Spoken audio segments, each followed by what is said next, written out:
அனைவருக்கும் வணக்கம். இன்றைக்கி வெண்டைக்காய் தொக்கு தான் பார்க்க போகிறோம். கிரேவி மாரி தான். அதுவும் எண்ணெய் சட்டி சூடாகிடுச்சு. வெண்டைக்காயோட வளவளப்பு தன்மை போகிறதுக்காக வெறும் அந்த எண்ணெய் சட்டியில் வந்து நம்ம வறுத்து எடுத்துக்கலாம். லைட்டாக வெண்டைக்காய் வதங்கினது போதும். கடுகு கொஞ்சம் போட்டுக்கலாம், கொஞ்சம் வெந்தயம், கடலைப்பருப்பு கொஞ்சமாக கருவேப்பிலை, வெண்டைக்காய் கொட்டியாச்சு. கொஞ்சமாக வெங்காயம் கொஞ்சம் வதங்கிடுச்சு. இப்போ வந்து நம்ம தக்காளி போட்டுக்கலாம். இதுமாரி போடுறதுனால அது ஒரு டேஸ்ட்டாக இருக்கும். நம்ம எப்போயும் தக்காளி நல்லா வதக்கும், ஆனால் இது மாதிரி போட்டாலும் நல்லா டேஸ்ட்டாக இருக்கும். வெண்டைக்காய் நம்ம வந்து சின்னதாக வதக்குறதுனால குழந்தைங்க கொஞ்சம் பெருசாக நம்ம கட் பண்ணி போட்டு கொடுத்தோம்னா எடுத்துடுறாங்க. அதை நம்ம சாப்பாடில் கலரும் போது கொஞ்சம் நஞ்சிடும், அதனால் அவங்களால எடுக்க முடியாது. இதுவும் ஒரு நல்ல ஐடியா குழந்தைங்களுக்காக. இப்போ புளிக்கரைசலை ஊற்றிடுவோம்.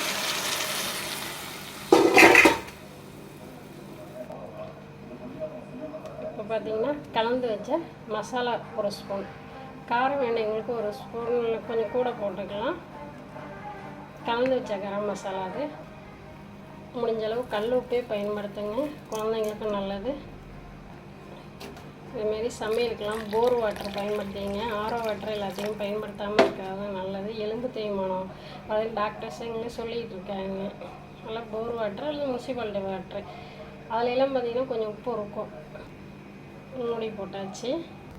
இது பார்த்திங்கன்னா நைட்டு ஊற வச்ச மொச்சக்கொட்டை. இது பசங்களுக்கு எப்படி ஸ்நாக்ஸு கொடுத்து அனுப்புவேன். இது சைடில் பார்த்திங்கன்னா இந்த குழம்புலையும் இதை நம்ம போட்டுக்கலாம். குக்கரில் இப்போ ஒரு 4 விசில் வச்சுருவோம். மொச்சோட ஊற வச்ச தண்ணியை மாட்டு கைனி தண்ணியில் ஊற்றிடுவேன்.